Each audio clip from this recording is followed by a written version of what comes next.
I also want to welcome my mom here, who doesn't get to hear me talk that often, Eugenia Summers. So there you go.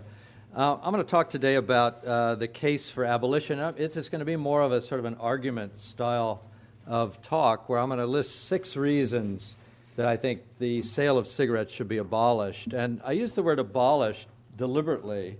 I want to make the case for abolition, not prohibition. In other words, if you think about it, the opposite of prohibition is freedom, but the opposite of abolition is slavery.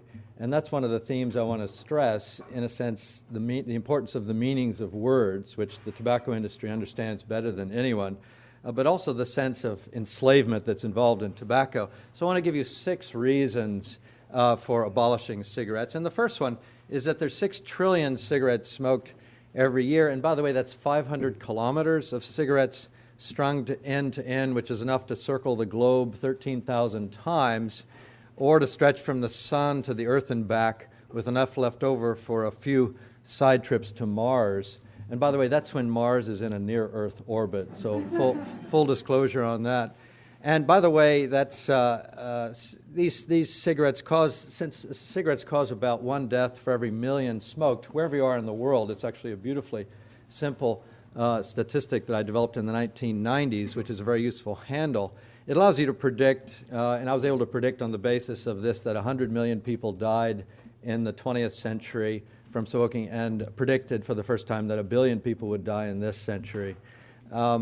But actually, even if we go down to 0 now, we're still going to have 300 or 400 million deaths from cigarettes. So cigarettes are produced at a rate faster than satellites orbit the Earth, about 50 times the speed of sound, or about 15 kilometers of cigarettes being smoked every second. Okay, so that's very important to get the total magnitude. So this is the first reason that cigarettes are deadly. And if you actually compare it with all kinds of other war deaths, tobacco deaths dwarf all sources of others, and this is why. This is, on the right-hand column, is the actual amount of toxins that are actually inhaled. So you can go down and just look at these, just the amount of ammonia, 510,000 kilograms of ammonia, or choose your poison here. Hydrogen cyanide, 2 million kilograms of hydrogen cyanide inhaled every year. So this is why there's all this tobacco death. And just to put this in perspective, the 60 million kilograms of tar that are inhaled every year by smokers is enough to fill 6,000 railroad cars all the way to the very top, full of tar, all going directly into the lungs of smokers. So it's about 100 of these trains. This train is 60 cars here, so imagine 100 of these train cars completely full with tar going every year into the lungs of smokers. And by the way, about 1/10 that amount, so that would be 600 railroad cars, goes into the lungs of non-smokers, and about 60 of those railroad cars would go into just from re-radiation from so-called third-hand smoke. And the cigarette factories, one of the problems is people tend to think of tobacco as a solved problem or non-existent. The tobacco industry has been very successful in making themselves invisible. So I'd like to have a raise of hands here who knows the 3 companies that make all of the world's cigarette cigarette making machines. Yeah, there are only 3 companies that make all the world's cigarette machines. I've never been to a talk where I've asked people and they know the answer. There are 3 companies. It's Hauni, GD in Bologna, Hauni in Hamburg, GD in Moulins in London. And no one knows about these. The tobacco control community talks a lot about cessation. They only talk about cessation of consumption. They never talk about cessation of production. It's as if we were all researching malaria and no one ever looks at the mosquito or the swamp. It's unbelievable. The tobacco industry has made itself invisible. And as a result, there are these factories that produce death at a higher rate than any other factories in history. Philip Morris Richmond producing 146,000 deaths per year, and so forth. And so these are the machines that produce these cigarettes at such enormous rates, and they produce it at an extremely fast rate. Now, in the 19th century, when the cigarette girls and women, and they were all girls and women, rolled cigarettes, they could only roll between 200 and 1,000 per day.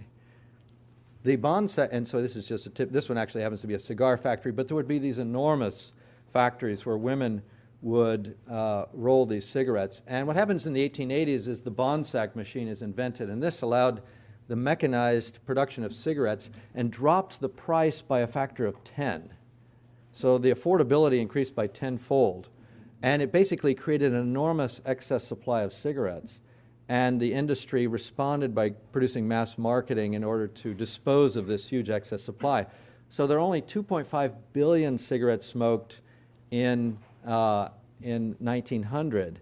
And this grows and grows and grows. And usually I do a quiz, but I won't do a quiz for you on this. But most people don't know that the peak year for production in the United States, Joanna, what would you guess? What's the peak year for production? Don't tell her the answer. I would say in the 60s. Okay, that's what everyone says. It's 1997. 1997, it peaks at 770 billion cigarettes produced in American factories. Again, the factories are invisible. The industry wants to make itself invisible. It's as if cigarettes arrive at the gas station. That's where they're born. No one traces it back to the swamp or the mosquito. And these, if you were actually to use these, if you were actually to make the cigarettes produced today in the United States using the same technology of the 19th century, it would require a labor force of 3 million people.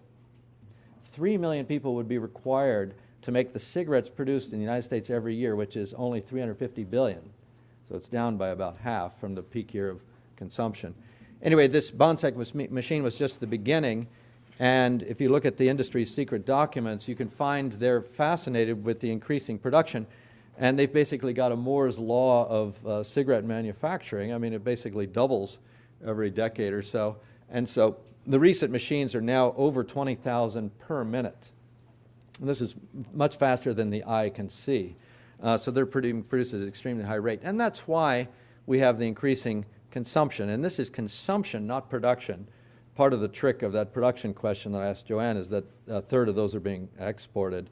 But the peak of production is 1982 or so, around 630 billion cigarettes because of this mass mechanization. And by the way, this mechanization was the first really significant continuous process manufacturing.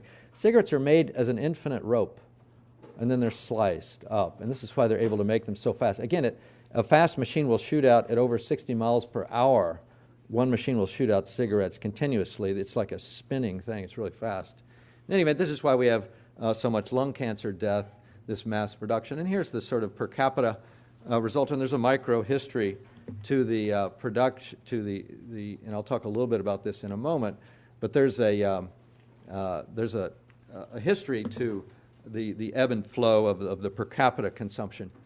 And I figured that there's one lung cancer for every 3 million cigarettes, and this based on some work that Dahl had done earlier, just tracking out the sort of dose response curve across time compared with the 20-year time lag. Okay, so the first reason is that cigarettes are deadly, and the second reason they should be abolished is that the cigarette is a defective product. And this is something that's very important. Cigarettes are not inherently dangerous. They're dangerous by design. That's a very important point. I think even the FDA law says cigarettes are inherently dangerous. That's some clever writing there. They're not inherently dangerous.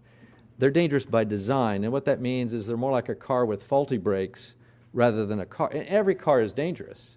But a car with faulty brakes is a defective car because it could be less dangerous. And they kill more than necessary. And they are addictive by design, and there are actually two easy solutions to this. You can make them kill much fewer people by simply raising the pH of the tobacco smoke back up to where it was in the 19th century when cigarettes and all tobacco, in fact, was not inhalable. It was too strong, too harsh. The entire history of tobacco manufacturing has been to make cigarettes ever milder, and that means more inhalable. And they use all kinds of tricky chemicals, menthols and theobromine and cocoa and levulinic acid. All kinds of things are added to make it ever easier to inhale. And that's why so many people die from lung cancer. You could remember, people don't die from lung cancer from smoking cigars.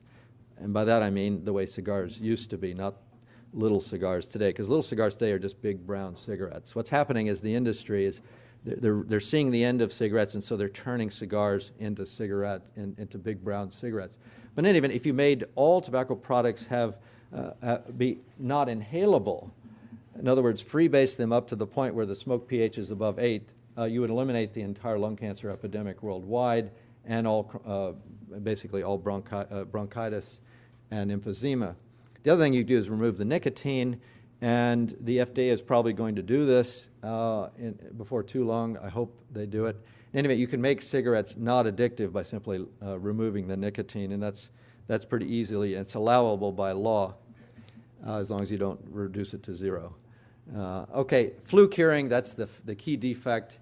This is a technology prior to the late 19th century. All tobacco was cured by just drying it in sheds. And the native tobacco leaf, when you pick it, has about 25% by-weight sugar in the form of polysaccharides and other sugars. And when you dry it, the way the Native Americans did, this goes down to 2% sugar. The reason that's important, sugar is probably the most important chemical besides nicotine in cigarettes. Because when you burn sugar, it produces organic acids. And if you can trap the sugar in the leaf, it neutralizes the nicotine alkaloid and drops the pH down to 6.5 and makes it very inhalable. So the modern inhalable cigarette, which is all cigarettes today, is made by using flue-cured tobacco, which is very high in sugar. What happens if you flue-cure tobacco? What that means is you put it in a barn with flues, which are tubes or conduits, and you run heat through those conduits. And when you're drying the tobacco leaf, you heat it up to a pretty high temperature, and that stops the enzymatic processes that digest the sugars and reduce, drop them way down. So if you stop that process, you trap the sugar, you get a very sugary leaf. The sugar, again, when it burns, converts into organic acids. It neutralizes the nicotine alkaloid, and it becomes inhalable. This was actually a method invented by accident by a slave in the 1830s who was sort of guarding the fires in a barn, and the fire went out, and he rushed out and couldn't find any wood, so he threw charcoal on the fire, and it burned much hotter and produced, for the first time, this flue-cured golden yellow tobacco leaf like this. It's a very colory, bright yellow leaf, which is very sugary. Again, sugar is the key because it produces a mild chemistry of tobacco. And this was viewed as a safer smoke and a milder smoke, and that was thought to be a safer cigarette. The tragic irony is that in the quest to make smoke ever milder, they actually made it much more deadly.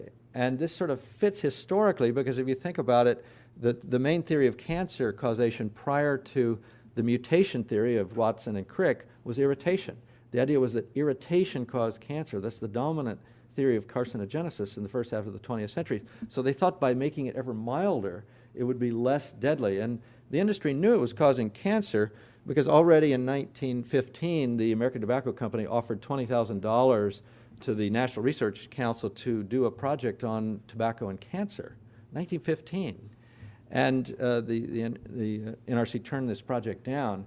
But it does show that there's a lot of cancer concern way before they think there is. Okay, it's addictive by design because the pH of tobacco smoke is manipulated. It's made to be inhalable. There are a lot of things that are added. For example, licorice. Most people don't know that 90% of the world's licorice goes into cigarettes.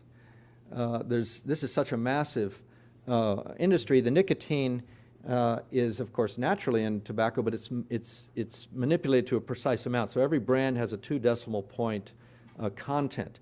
The deliveries are meaningless.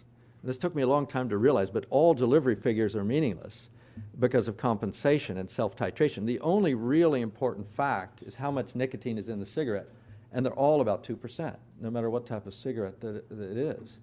And what you need to do is take this down by 97%, and if you were to do this, you'd actually have a cigarette that could not create or sustain addiction. And instead of this, tens of billions of dollars, according to the industry, have been spent making a perfect addiction engine. Okay, so it's deadly, it's defective. The third reason to get rid of cigarettes, and by the way, when I say abolition, I mean a ban on the sale of cigarettes, not on consumption, not on use. In other words, people should be free to grow whatever they want, to smoke whatever they want. If they want to go into their basement and smoke lead paint chips or whatever, they should be free to. And, I grow tobacco in my front yard, and if I want to go smoke it in the basement, that's fine. should be allowed to do that. But the sale of it is simply too dangerous and defective to be legal. So I would distinguish that. This eliminates the enforcement problem and some other problems. Anyway, the third reason to abolish is that they're a huge financial burden, enormous health care costs, $200 billion per year, lost productivity, the world's major cause of fires, including fire deaths, about 800 fire deaths. It's like a drop in the bucket, but it's 800 real people. Wasted resources, environmental costs, including denialism. I'll say a little bit more about that.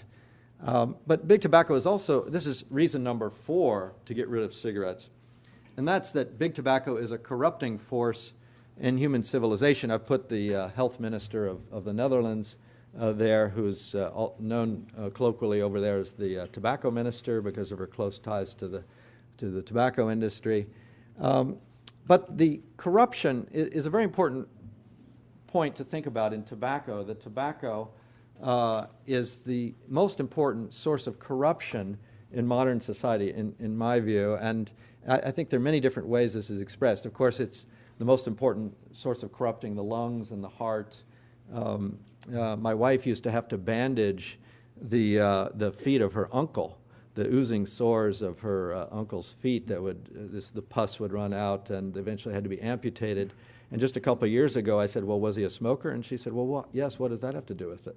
And she didn't even know that one of the leading causes of amputation is smoking, because you get these sores and you get vasoconstriction of the extremities. That's why you can often tell a smoker by a handshake or even the color of their face. But it's also true that people don't know this, and in Brazil they say it's too bad you can't use the smell of Berger's disease, the sores, because it's more profound even than the image of these rotting feet. But in any event, so it's a source of corruption in many ways, corruption of media, public media and film. I'll show some slides on that in a second. It's a major force. In fact, I think it's the most important source of corruption of science, tobacco industry is, since the Nazi period. I'm doing a project now on the 25 Nobel laureates who've worked for the tobacco industry. The discoverer of prions, for example, got $4 million to do all of his prion research for the industry. There's a long history of Nobel laureates working for the industry. In other words, this goes to the highest levels of society. And by corruption, I simply mean impairing the proper functioning of. That's all I mean by that, is that science is not what it should be. It's been corrupted by the industry. It's corrupted the medical profession. The American medical profession did not endorse the 1964 Surgeon General's report because they'd been basically paid off. The tobacco industry in 1963 gave the AMA $10 million as hush money, basically a deal where the AMA would not say anything bad about tobacco, and in turn, big tobacco helped try to defeat Medicare and Medicaid and socialized medicine. So for 10 years, over 10 years actually, the AMA was relatively silent on tobacco, and they would not endorse the 1964 Surgeon General's report. But the same thing was true with the presidency. The young Joseph Califano was Assistant Secretary of Health under Johnson, and Califano tried to get President Johnson to endorse the 1964 Surgeon General's report. And Johnson said, look, we've just lost the South on civil rights. If we go against tobacco, we'll lose the presidency to the Republicans. That's how big tobacco was. It was bigger than civil rights. And this, despite the fact that Johnson was perfectly willing to endorse the reality of global warming. He has an elaborate thing saying that the planet is warming, carbon dioxide is the cause, this is a big concern. This is 1965. And so while he's endorsing global warming, he won't say that smoking causes cancer. And in fact, no president mentioned the cancer-tobacco link until Jimmy Carter in 1977, even though the National Cancer Act of the 1930s required that the president issue an annual statement on cancer every year. And so in 1940, 41, 42, 43, all the way up to 1977, no president mentioned tobacco or cigarettes in their annual statement on cancer until Jimmy Carter. And then after that, even some presidents did. Every president of the 20th century smoked, right up, and as up to the present century as well. The tobacco industry had direct access to the White House. In fact, if you went on the roof of the Tobacco Institute, which is not that far from here, or used to be not that far from here, you could throw a rock if you had a really good arm and hit the White House. I mean, it was right at the corridors of power. And they had tremendous, a corrupting influence. They corrupted senators. 10 senators appeared in tobacco ads. United States senators, this is mainly in the 30s and 40s when they were using all kinds of people. Corrupted law, the Section 402 of American Litigation Doctrine written by the the American Law Institute exempts tobacco. Basically, the law of the text that said, you can't sue for strawberries just because someone is allergic to strawberries, because strawberries are a wholesome product. The same thing with tobacco. Wholesome tobacco you can't sue for, but maybe you could sue for tobacco if it was contaminated with something like marijuana or opium. That was written by the Tobacco Institute and embraced now in American litigation doctrine. And also anti-environmental propaganda, setting the model for and funding denialism. The tobacco industry has been historically one of the major sources of environmental denialism with respect to global warming. So there's an alliance unified around free market fundamentalism where the tobacco industry funds many of these right-wing think tanks whose business is to say that basically either cigarettes don't cause cancer or more recently global warming is a hoax. And this in the long run may be the deadliest influence of the tobacco industry on human civilization is by prolonging effective action on global warming. And that could actually end up killing more people than actual tobacco. So that's something to put in your pipe and smoke.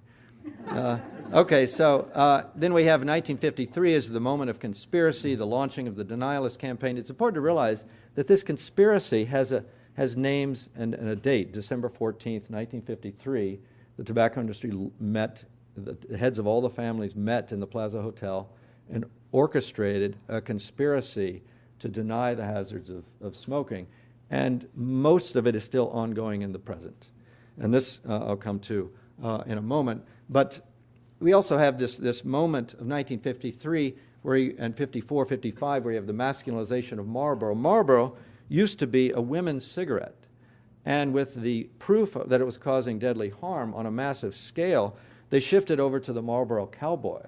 And not only that, Marlboro becomes a masculine cigarette with the Cowboy, but also it's introduced in a hard pack. And I think that semiotically, the hard pack is basically to resist cancer. So there's a lot of interesting symbolic work that goes on. The industry publishes the frank statement. This is probably the most expensive advertisement in history up to that time, saying that there's no proof that it's causing cancer. You start to get many different forms of product reassurance. This one is menthol. The sale of menthol cigarettes skyrockets right at this moment of conspiracy when the really good animal experimental evidence is coming in, the epidemiology is coming in, the pathology and the chemical analytics showing the presence of known carcinogens in cigarette smoke. Right at that moment, you get the hard pack. Marlboro shifts sex. You have the spike of menthol. Look at the spike of menthol right at this period of conspiracy. The same is true with the sale of filter cigarettes. The same a little bit later with king sizes, which were also a form of reassurance design. So there's all types of events that are happening right at this moment of conspiracy that are very important. And this is the philosophy that's developed by the industry. This is from an internal famous memo of Brown and Williamson, 1969, that doubt is our product. We really are an industry producing two things. We're producing the fact of tobacco and the reality, and we're producing ignorance in the population insofar as we can. And they actually mathematize this. They would show propaganda films, and they would show you a film, and they'd say, one of the many propaganda films, they would ask you beforehand, do you believe the Surgeon General is right when he says cigarette smoking causes cancer? And they would measure X percent. Then they would show you the propaganda film, and they showed that they could increase ignorance by 17.8% just by showing this film. So they actually quantified it. And some radical Harvard students actually got wind of some of the money that the industry was pumping into tobacco industry in 1973, cautioning that Harvard may be hazardous to your health. Every university, every major university, was captured by the industry to a certain extent. No one has done a study of Hopkins, but I'm sure there are dozens of professors at Hopkins who took big-time tobacco money. It'd be a very easy project to do it. You could write it in 1 month and it'd publish it, it'd make a lot of attention. Hopkins, caution, Hopkins may be hazardous to your health. And you could do this for every university. It actually would be important to do. This is just one project I did. I opened my bulletin, The History of Medicine. My thing's not really working here. But in any event, there are 3 or 4, actually 4 or 5 people working secretly for the industry. None of these people are disclosed. This is a guy who organized a lot of expertise for the industry. This guy was he was a project director of Cosmic Project, Philip Morris's Cosmic Project. This was another project director of Project Cosmic for Philip Morris. This is all secret stuff, not disclosed at all. And the words here, the controversy, this is all industry language. And this guy worked as an expert witness for the industry. This is the Project Cosmic director. This was an expert witness for the industry. This guy was paid, he was offered to be paid by the industry, and he called me. He said they offered to pay him, and they said, what's your fee? And he said, well, maybe I could charge $125 an hour. And they said, no. To a jury, that will sound like too much. Why don't you say $75 an hour, but we'll pay you 24 hours a day. So they were going to pay him while he slept, which seemed like a kind of a good deal. Okay, I'd mentioned the corruption of film. Sylvester Stallone was offered $500,000 to smoke, and Brown and Williams and Brandon 5 of his films. There's been a huge upsurge recently in smoking in films. All of the leading films from last year, it seems, had a lot of smoking. Argo and Zero Dark 30. They're even capturing the sound, which is new, this little sizzle sound of the smoke they've managed to capture now. It's very interesting, and the haptics of it are very interesting. I recommend to you watching the newly released Mike Wallace interviews from the 1950s, where he interviews Ayn Rand and the head of the Ku Klux Klan, but also Margaret Sanger. And there's a wonderful interview with Margaret Sanger. It's an hour-long program. And Philip Morris is the sponsor, and Mike Wallace is just holding it right like this, and it's sort of this central feature, this smoking cigarette. And he goes on and on about Philip Morris. And at the end of this interview, which has nothing to do with tobacco, it's just the sponsor, Margaret Sanger says, I've never been a smoker. Margaret Sanger's 80 years old at this point, the great pioneer of birth control for women. She says, I've never been a smoker, Mike, but I think I'm going to start smoking and smoke Philip Morris cigarettes. They just sound really great, and it's unbelievable to watch. So you can just watch that online. It's a lot of fun. The tobacco industry has also been very successful in corrupting symbols. Smoking is a form of free speech. Here we have basically the old Jewish quarter of Amsterdam marked off as the smoking section. And the tobacco industry, Philip Morris is here saying basically that smokers today are being treated like the Jews under the Nazis. And that that smokers are being forced to sit at the back of the bus. This is something they say over and over again. Smokers are being lynched. Smokers are second-class citizens. There's a whole sort of rhetoric of civil rights that's being applied to this. And basically what they've managed to do is capture the high ground of freedom, leaving longevity to tobacco's critics. And that's what needs to be inverted, because really, cigarettes are not a form of freedom. They do not create freedom. How free is someone who's dying of emphysema? So it's unbelievably clever that they've managed to capture the rhetoric of freedom. Okay, they've also been involved in corrupting humor. There have been various plans to actually create humor and to give it what they call the light touch tobacco, and this was deliberate also from the 1950s and 60s on, and there are lots of things like this. I'm doing a project now on the history of tobacco industry humor, in other words, to see what jokes they tell the public, but also what jokes they tell themselves, because it's very important to understand what their own psychology is, what is funny to a tobacco person. You can track this because there are over 100 industry newsletters that are available online in the secret documents. Also corrupting children's behavior. People above a certain age will remember candy cigarettes. This is Harvard brand candy cigarettes that were supposed to be just like, if you were smoking them, you could be just like Daddy. And we know that the tobacco industry actually quietly approved of this. And in one secret memo from the late 1940s, they said it was not too bad an advertisement for their products. It's basically creating training and gestures for the future smoker. Corruptions of the body of animals. a lot of experiments. Philip Morris and the other companies have funded the Southwest Research Institute with the world's largest baboonery, where they've addicted baboons to cigarettes and crack cocaine and various other things like that. So there's a long history of that as well. So the fifth reason to get rid of cigarettes is that they harm the environment. And this possibly will become the main reason that cigarettes are banned, the sale of cigarettes. I think when we start trying to reduce the global footprint to the carbon footprint to far below what it is now and really start going carbon negative, we're going to have to start getting rid of certain forms of excess consumption. And an obvious one is going to be cigarettes. So I think this is actually the main reason that cigarettes will actually be banned. And that's that they are enormous users of resources. They're involved in deforestation. 20 Manhattans per year are deforested just to make the charcoal for flue curing. In China, coal is one of the main sources of fuel for flue curing. It's a massive user of this. And just in the United States, you could have a huge impact on global warming if you would get rid of cigarettes. There's a standard method called the economic input-output life cycle assessment, which measures the global footprint of an industry and in terms of global warming. And the $47 billion tobacco industry in the U.S. generates 16 million metric tons of CO2 equivalents, and that's just to the factory gate. It ignores transport, retail, customer pickup, advertising, legal carbon footprint. So every time I fly to a trial, there's a huge carbon footprint. I wouldn't be here.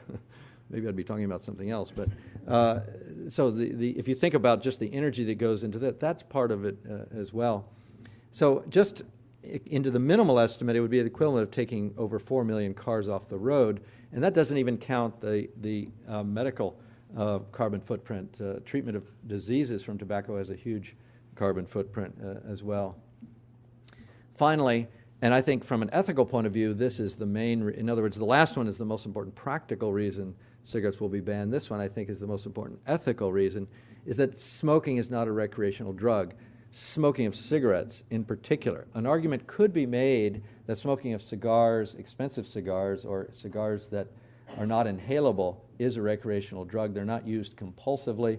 Their pattern of purchase is highly episodic, unlike cigarettes, which are every day, 20 per day. So unlike alcohol and unlike marijuana, both of which are recreational drugs, arguably, smoking is not like drinking. It's not like marijuana. The smoking of cigarettes is like being an alcoholic, and we know this also just from the internal documents of the tobacco industry, the newly released Canadian documents. Robert Beckson says, like alcoholics, smokers realize that they will always be smokers and can always fall off the wagon. And the comparison is made that smoking is not like drinking. It's like being an alcoholic. And that's very different. So whereas only 5% of people who drink alcohol are addicted, in other words, are alcoholics, 90% of people who smoke daily are addicted. So there's a fundamental different libertarian calculus. And smokers, when we do regret studies, eventually smokers mostly come to regret, about 90% eventually come to regret having ever smoked. That's not true for drinking. It's not true for marijuana use. So it's not a recreational drug. And non-smokers, how many smokers of cigarettes are in the audience here? It's not one single one, and no one's afraid to admit it. Non-smokers tend not to understand this fact about smoking, that smokers dislike the fact. In fact, I learned this from what I call the taxi driver test. I would always ask taxi drivers, why do you smoke, and what do you think might happen? And the two things I learned from it was the most common view about what will happen as you smoke, if you smoke, is that it's in God's hands. I mean, I've never seen tobacco control people talking about this, but that's the dominant view about cancer causation, is that it's in God's hands. It's not in our hands. It's not in the cigarette's hands. If God wants it or if Allah wants it, that will determine it. The other thing is they would say, don't tax it. I'll pay whatever you ask. Don't tax it. Ban it. And I kept hearing this over and over and over again. The two main groups that are thinking seriously about banning the sale of cigarettes are the tobacco industry, which has been wondering why in the world it hasn't been banned ever since 1953. They're amazed. It's like, wow, this is, it's like gravy train. And the other group is smokers. they've been thinking about banning it for a long time. It's the tobacco control people. The first time I went to a tobacco control meeting, I felt like I was in the tobacco industry in some sense. It's like it's complicit because it's control. You don't control asbestos. You don't control the Anopheles mosquito. You get rid of the poison. So, okay, another way to think about this, the 1964 Surgeon General's report showed that cigarette smoking causes disease. The 1988 Surgeon General's report showed that cigarette smoking is a disease. And this is different. It's interestingly different. Okay, other myths. One is that tobacco is a solved problem, old news. Not tobacco again. It's very interesting. The myth is that the industry's come clean. Tobacco is so 1980s or so 1990s. That was all solved with the Master Settlement Agreement and all of that, and those lawsuits and all of that. No one really smokes anymore. Just look around. None of us smoke, so problem solved, right? None of us in the whole room smoke. Solved problem, old news. Why study this? The industry's come clean. They're responsible corporate citizens. They have whole departments of product integrity, whole departments of stewardship. They love corporate social responsibility. They love harm reduction, which is also being used for bridge products. In other words, what can we give someone so that they won't have to quit when they're flying a long trip? Another myth: the industry does not exist. The tobacco industry is never mentioned in any of the early Surgeon General's reports. And again, think about cessation. What fraction of the time when people say cessation do they mean production versus consumption? 99% or maybe 100% it's cessation of consumption. Put all the blame on the smoker. Don't put it on the industry. Put it on the smoker. The smoker's to blame. That's what the industry has many, many secret projects just to produce. It's as if cigarettes fall from the sky. We never go upstream. But the fact, has the industry come clean? Well, in fact, if you look at films like Food, Inc., which is a great film, they start off the film saying, we need to solve the problem of tobacco the way we solved tobacco. We really fixed that problem. That's a solved problem. In fact, no tobacco company in the world has ever admitted that it's marketed to kids. No tobacco company has ever admitted lying to the public. No tobacco company has ever admitted forming a conspiracy to hide the cigarette hazards. No tobacco company has ever admitted that millions of people have died from smoking. They won't admit that. They won't say any number. They'll say more than one, but they won't say more than 100, or 1,000 have ever died from smoking. They won't admit that filters, lotars, and lights are all completely fraudulent. And even the tobacco control people don't realize this mostly. I mean, there's some recognition of it, but how filters actually work, they're not filters at all. Cigarette filters are filters if you think that an hourglass filters sand. Cigarette filters are filters if you think that speed bumps stop traffic. Okay, they don't. You're able to, they're not filters in any sense of the word. It's a completely mythology. You can achieve the same thing by squeezing the tobacco tighter. You can squeeze it all the way tight and nothing will come out. So the efficiency of a filter is purely a measure of tightness of constriction. And filters don't do anything. They do not trap, because it's all poison. There's no selective, there's such a thing as clean water. That's why water filters are a reality. There's no such thing as clean smoke. American Tobacco Company, the biggest tobacco company in the world, realized this in the 1950s, and that's why they refused to make filters, except for Terryton, which is a minor brand. The companies that were willing to go to make the fraud, which was Reynolds with Winston, Philip Morris with Marlboro, they're the world's leaders now. American Tobacco went out of business. It was bought by Brown & Williamson in 1994. The biggest tobacco company in the world disappears because they were honest enough to refuse to go along with the filter fraud, at least for a time. So tobacco control people need to understand how a cigarette actually works in order to understand why it's meaningless to say that, oh yeah, at least we're making filters, Okay, no tobacco company has ever admitted that the cigarettes made today are as deadly as any ever made. You can go right around the drugstore, buy the world's deadliest cigarettes, or here's the one I just picked up in Amsterdam, Glam cigarettes. I wonder which market this is for. Glam, nice little pink pocket for your little, So who is this targeting? Glam cigarettes. No, these are as deadly as any. What's changed is that you get about twice the cancer per gram of cigarette. because these are only weigh half. The cigarette law of 1922 said had to have 1.3 grams of tobacco in every cigarette. Now these all weigh less than about 0.7, 0.6 grams. The lightest weigh 0.4 grams, a quarter what they weighed in the 20s. And yet they're causing about the same death per cigarette. And so cigarettes today, the most important fact about tobacco over the last 100 years is the industry's managed to extract more death per gram of cigarette, about twice as much. No tobacco company has ever admitted manipulating nicotine chemistry to create and sustain addiction. No tobacco company has ever admitted that cigarettes are as addictive as heroin or cocaine, and no tobacco company has ever admitted that nicotine addiction causes death. And that's kind of like a trick point, because they say it's addictive, but then everything's addictive. So sugar's addictive, jogging is addictive, so big deal. That's one thing. They trivialize it, and then they say it's true that smoking causes death, but they won't say how many, just maybe some. And then they won't make the connection that nicotine addiction causes death. Okay, so we need product standards. We need to drop the nicotine in rod below 0.4 milligrams per cigarettes, which is about what you need to make it subcompensable. We know this from the industry's internal documents, which have to be studied in order to make proper regulation. You have to do historical work to know the science.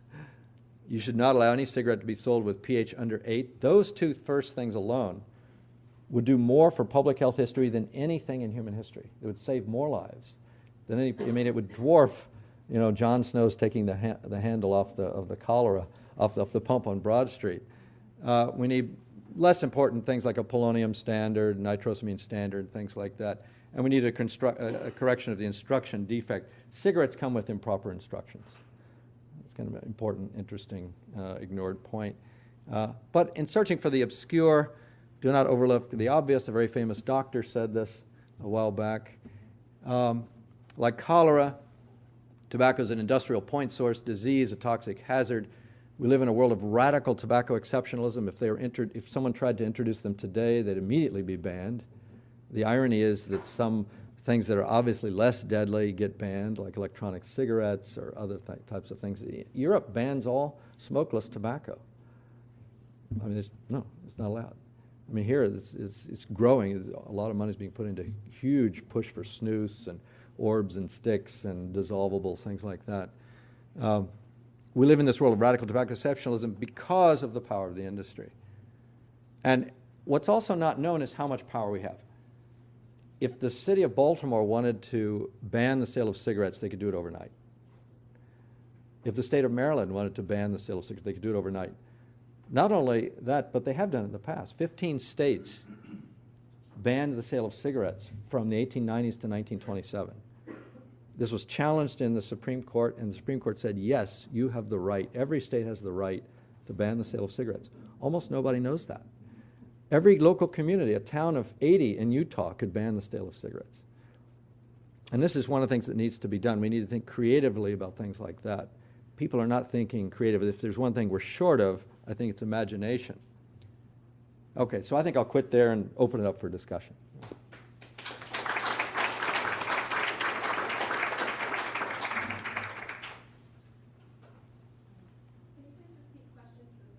Yes, okay. Well, maybe I'll start. And I'll pull on the point that you mentioned at the end was the correction of the instructional deficit. So defect, yeah. A defect with proper instruction. So, as of last week or the week before, we heard that this country still has to wait for more up-to-date health warnings on our cigarette packs, whereas same companies put these warnings on packs in other countries and inform users in other countries. Well, let me ask you a provocative question then. So why do you think we can abolish cigarettes when we can't even put a health warning on our Because of the question is, how could we possibly abolish cigarettes if we can't even put a warning? The key question there is who we are. If we are a little town in Northern California that has already banned smoking downtown, has already banned smoking in conjoined housing, has already banned smoking on beaches, it's not such a big step to ban the sale of cigarettes in that local community. Not the use, but the sale. The key is who we are. If you think like a state, generally the tobacco industry will win. And that's what most people think of. They think of we are the state, but don't think like a state. Think like the way California and New York and other places have been so successful. They're thinking locally about local regulations, and that's where a lot of the power is, because the tobacco industry cannot manipulate all the local little environments. They have a much better success manipulating either the centers of power. And so that's, I would say, is the solution to that. I think realistically, I think you'll not get a national ban on the sale of cigarettes for probably 20 years. I think the first country to do so will be China. And I think there's a lot of movement in that direction, and I think that they'll be probably the first major country. Okay, other questions?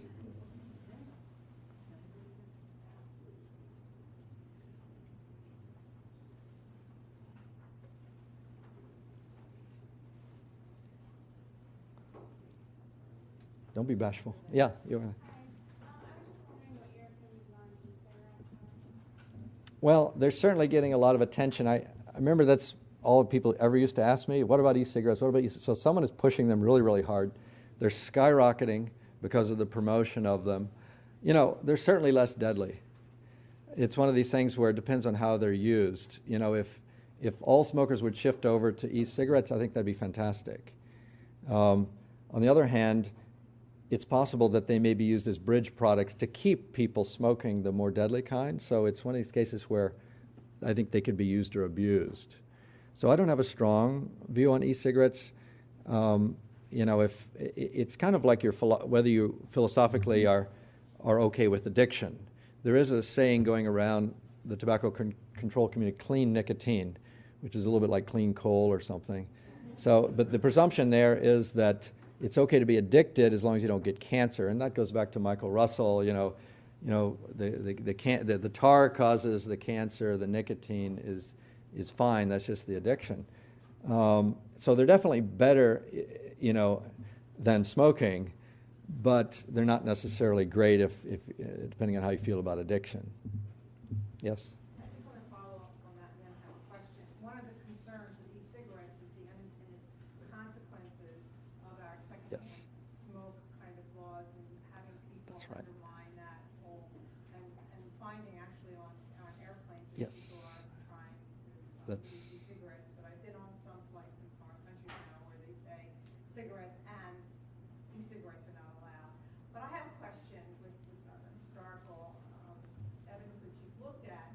Do you see anything from the tobacco industry about shifting the topic to study of obesity? Because obesity has become such a major issue. And of course it is an important issue. But for tobacco control, a lot, as was showed in one of the slides, people think, okay, that's an old topic, everything's been taken care of. Now we need to look at this other area. Is there anything in the documents Oh, yeah. that show that It's full of it. Yeah, the whole idea of getting cigarettes into restaurants, and remember, cigarettes were not in restaurants. It took a campaign to get them in the 20s, and the argument was that you should reach for a Lucky instead of a Sweet. And the entire campaign was an obesity campaign. And the idea was cigarettes will keep you thin, dessert will make you fat. So instead of dessert, especially women, this was one of the ways that cigarettes were made heterosocial in a social environment, was through getting women to smoke in restaurants. And the idea was that you could keep thin this way. And actually, some cigarettes were actually advertised as being trim aids or diet aids.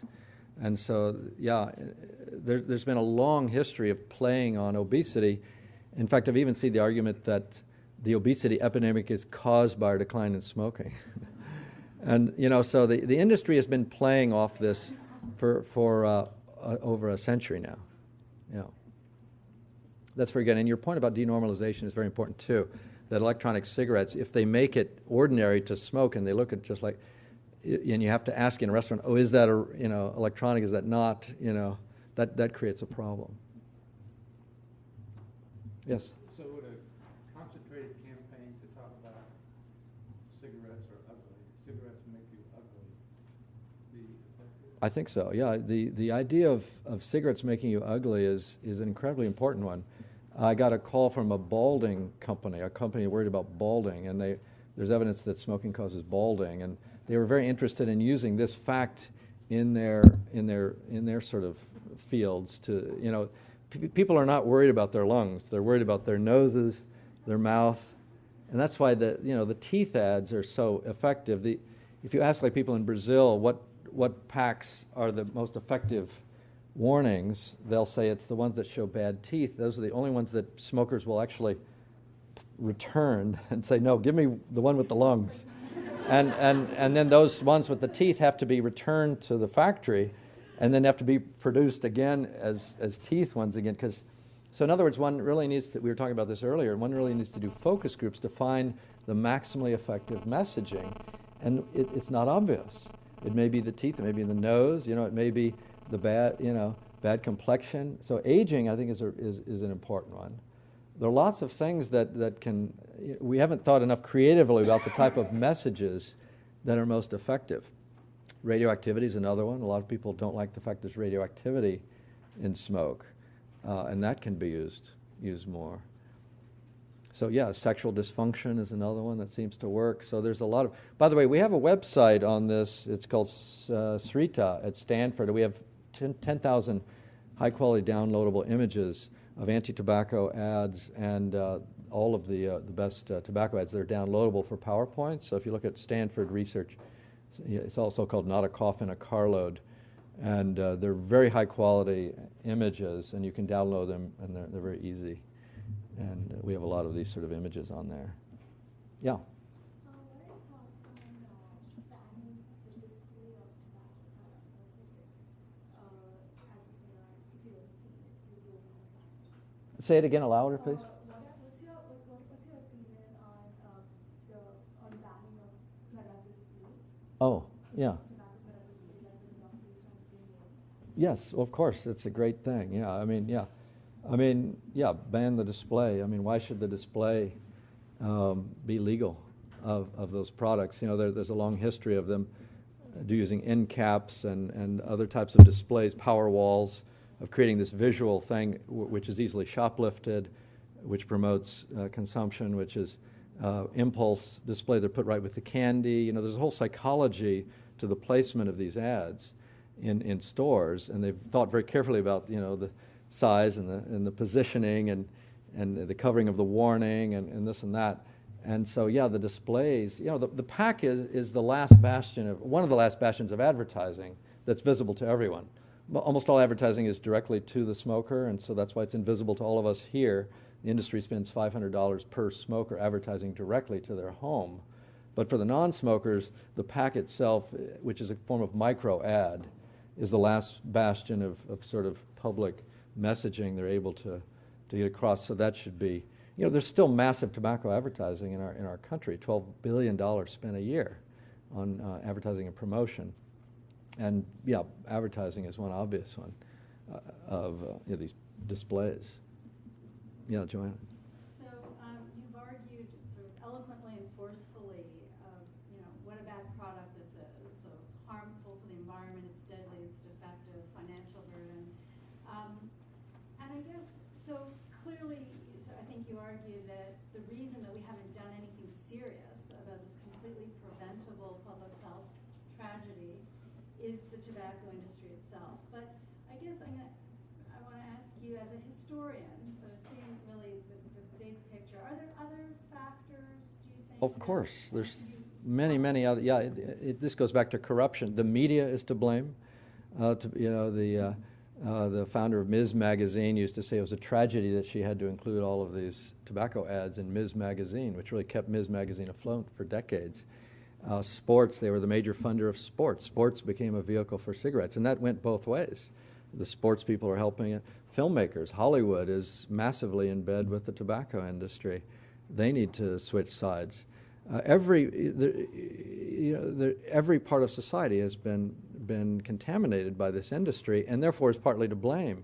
Academics for ignoring this issue and for collaborating with them. There are only 3 historians have testified against the tobacco industry, And at least 80 and probably over 100 have worked with the tobacco industry. So the scale of resources in the academy is way out of whack. So professors are guilty of this. You know, there's plenty of guilt to go around, I think, and complicity.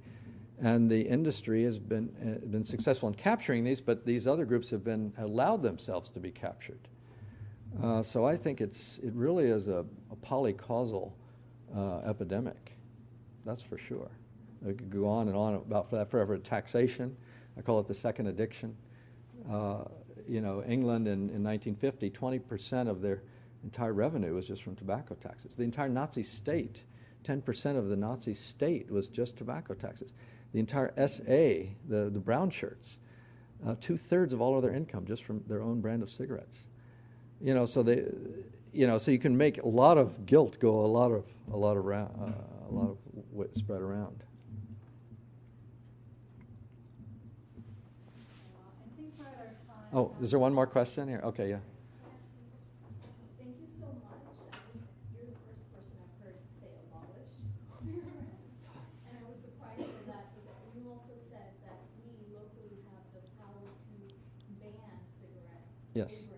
Now, Ban the sale of cigarettes. ban the sale of cigarettes overnight. Now, how could I, or anyone here, have the resources, or do you know of what type of resources that we can access to find out more information?